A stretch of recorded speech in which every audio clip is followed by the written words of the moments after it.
নমস্কার, আমি শর্মিষ্ঠা। আমি একজন parenting guidance coach, meditation coach এবং হিলার। আজকে আমি আপনাদের বলবো বাচ্চাদের কিভাবে আপনারা ফোন থেকে অ্যাডিক্টেড মুক্ত করবেন, বাচ্চার মধ্যে গুড হ্যাবিট ক্রিয়েট করবেন এবং বাচ্চার ব্রেনকে কিভাবে আরও পজিটিভ ওয়েতে ডেভেলপমেন্ট করবেন। বাচ্চা আমার কথা শুনছে না, বাচ্চা ফোন ছাড়া খাচ্ছে না, বাচ্চা স্টাডিতে কনসেন্ট্রেট করছে না, তার মানে কিন্তু এটা নয় যে বাচ্চা ডাল মাইন্ডেড। বাচ্চা আমাদের থেকে নিজের সাথে কমিউনিকেট করতে পারছে না। মানেটা এমন, ধরুন আমরা কিন্তু এমন একটা পরিবেশে আছি যেখানে কিন্তু আমরা সব কিছু আমাদের হাতের কাছে অ্যাভেলেবেল, এবং দিনের শেষে বাচ্চা কিন্তু রাইট এনভায়রনমেন্ট পাচ্ছে না। রাইট এনভায়রনমেন্ট মানে কি? রাইট এনভায়রনমেন্ট সেটাই যেটা আমরা বাচ্চাদেরকে অ্যাজ এ পেরেন্ট আমরা ছোটোবেলায় যেটা পেয়ে এসেছি। আপনি ভেবে দেখুন, আমরা ছোটোবেলায় যে পরিবেশে বড় হয়ে উঠেছি সেই পরিবেশ আর আজকের পরিবেশ কতটা তফাৎ।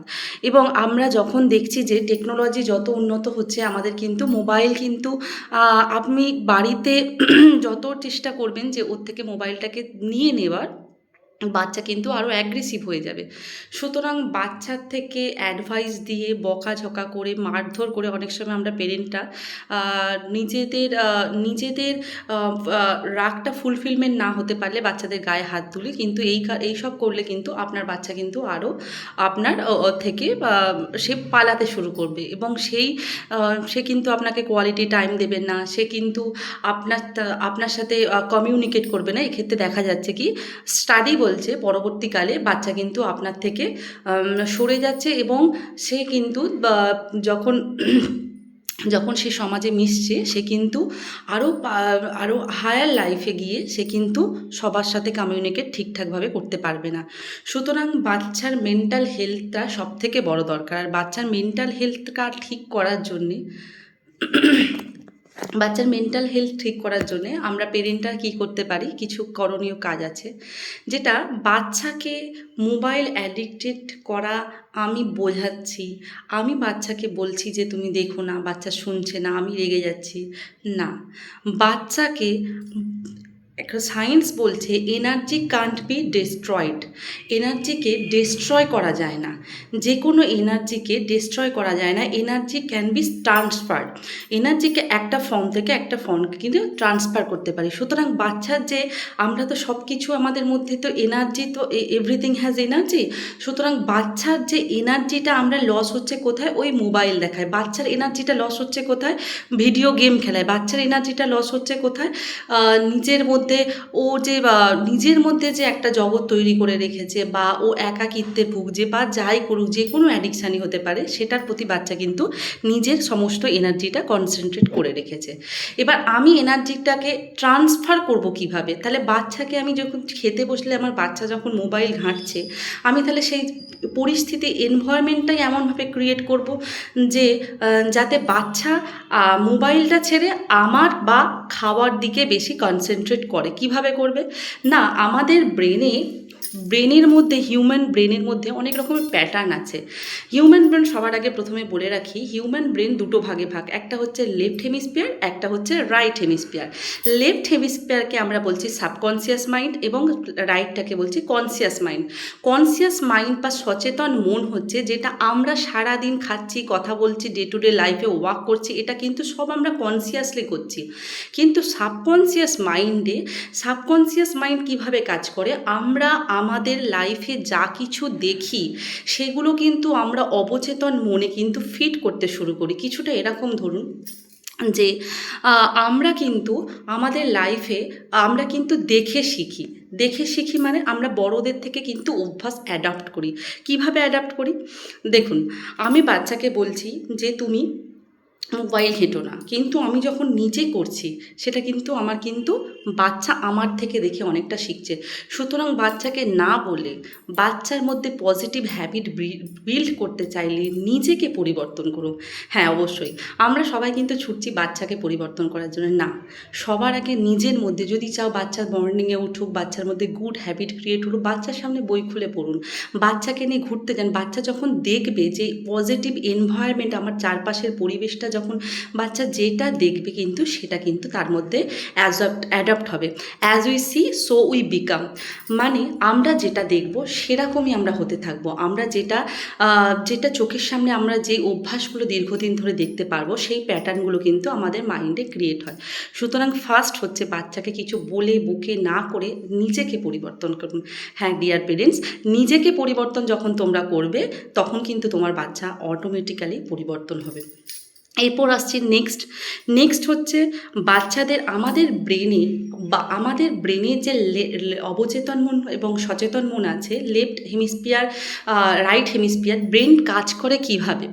জোসেফ ম্যারফি তার পাওয়ার অফ সাবকনসিয়াস মাইন্ড বইটাতে বলেছেন আমাদের ব্রেনেও কিন্তু নিউরনাল নিউরনাল পাথ আছে ব্রেনের মধ্যে। এই পাথগুলো অ্যাকশন অ্যান্ড ড্রেন্ডন দিয়ে গঠিত, এবং যখন আমরা কোনো ক্রিয়া করি বা কাজ করি বা মোবাইল গেম দেখছি বা ভিডিও গেম দেখছি, যা উত্তেজিত কোনো কাজ করছি, এই অ্যাকশনাল ড্রেন্ডন পাথগুলো না এইরকম করে গ্রাফটা ওঠানামা করতে থাকে। যখন আমি কনসিয়াসলি আমার ব্রেনকে ঠান্ডা করার চেষ্টা করব, বাচ্চাকে নিয়ে ডিপ ব্রিদিং করুন, বাচ্চাকে নিয়ে মেডিটেশন করতে বসুন, অন্তত চোখ বন্ধ করে না হলেও বাচ্চার সামনে চুপ করে বসুন, বাচ্চাকে কোয়ালিটি টাইম স্পেন্ড করুন। হ্যাঁ, কোয়ালিটি টাইম স্পেন্ড করা অনেকেই আমরা হয়তো বলে থাকি আমি আমার বাচ্চার সাথে আমি ওয়ার্কিং লেডি নই, আমি 24 ঘন্টা আমার বাচ্চার সাথে থাকি। না, এটা কোয়ালিটি টাইম নয়। বাচ্চাকে আমরা সবাই এত এত হয়তো অনেক কিছু গিফট দিচ্ছি, অনেক জায়গায় নিয়ে যাচ্ছি, কিন্তু তার সাথে যে কোর টু কোর আমাদের হার্ট টু হার্ট কানেকশান, সেটা কিন্তু আমরা বিল্ড করছি না। সুতরাং বাচ্চার সাথে নিজের কানেকশান বিল্ড করুন। আপনি কি বলছেন, আমরা এত বেশি অ্যাডভাইজিং পেরেন্টস হয়ে গেছি, বাচ্চা অ্যাডভাইস চায় না, বাচ্চা কিন্তু চায় কেয়ারিং, লাভিং, নার্চারিং পেরেন্ট। সুতরাং বাচ্চাকে নিজের হাতে রাখতে চাইলে আমরা তো নিজেরা স্বাধীন নই। আমরা তো কারো না কারো আন্ডারে কন্ট্রোলের মধ্যে আছি। সুতরাং আমি কিভাবে চাইবো যে আমার বাচ্চা আমার কন্ট্রোলে আসবে?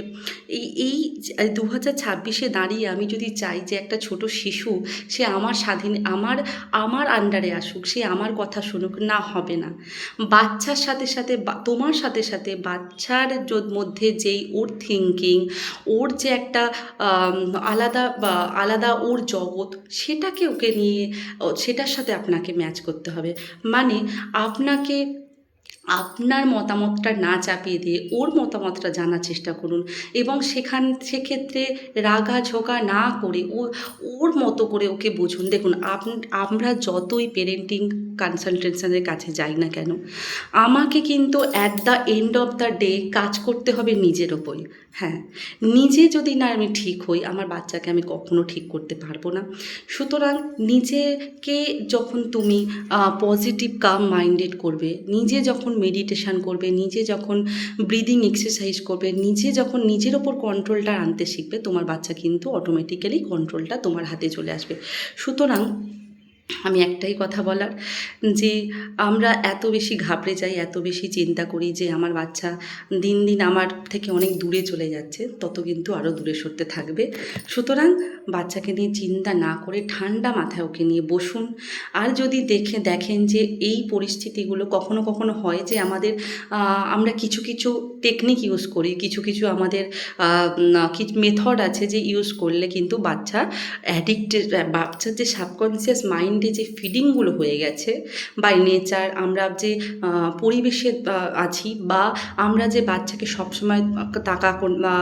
সবসময় যে আমরা অভিযোগ করি, তুলনা করি, এইগুলো যে বাচ্চার মাইন্ডে ফিড হয়ে গেছে, এগুলো থেকে বের করার জন্যে কিন্তু আমরা চাইল্ডহুড ট্রমা এক্সারসাইজ করাই। এই চাইল্ডহুড ট্রমা এক্সারসাইজে আমরা কিন্তু নিজেদের চাইল্ডহুডে যা কিন্তু প্যাটার্ন ক্রিয়েট করেছি, সেটা কিন্তু আমরা আমাদের বাচ্চাদের ওপর থেকে ফলানোর চেষ্টা করি। আমি শর্মিষ্ঠা, আমি একজন চাইল্ড কাউন্সেলিং কোর্স এবং আমি মেডিটেশান এবং হিলিং কোর্স শেখাই। আপনারা চাইলে আমার সাথে যোগাযোগ করতে পারেন স্ক্রিনে দেওয়া হোয়াটসঅ্যাপ নাম্বারে, এবং আমি আপনাদের বলে দেব যে কিভাবে আপনি আপনার বাচ্চাকে অ্যাডিকশান মুক্ত করবেন, বা যে কোনো রকমের ভালো অভ্যাস বিল্ড করতে চাইলে, বা নিজের মধ্যেও যদি চান যে আমি অ্যাজ এ পেরেন্টস ভালোভাবে আমি আমার বাচ্চার সাথে বিহেভ করতে চাই, তাহলে কিন্তু আমার সাথে যোগাযোগ করতে পারেন। নমস্কার, ধন্যবাদ আমার ভিডিওটা দেখার জন্য। Thank you.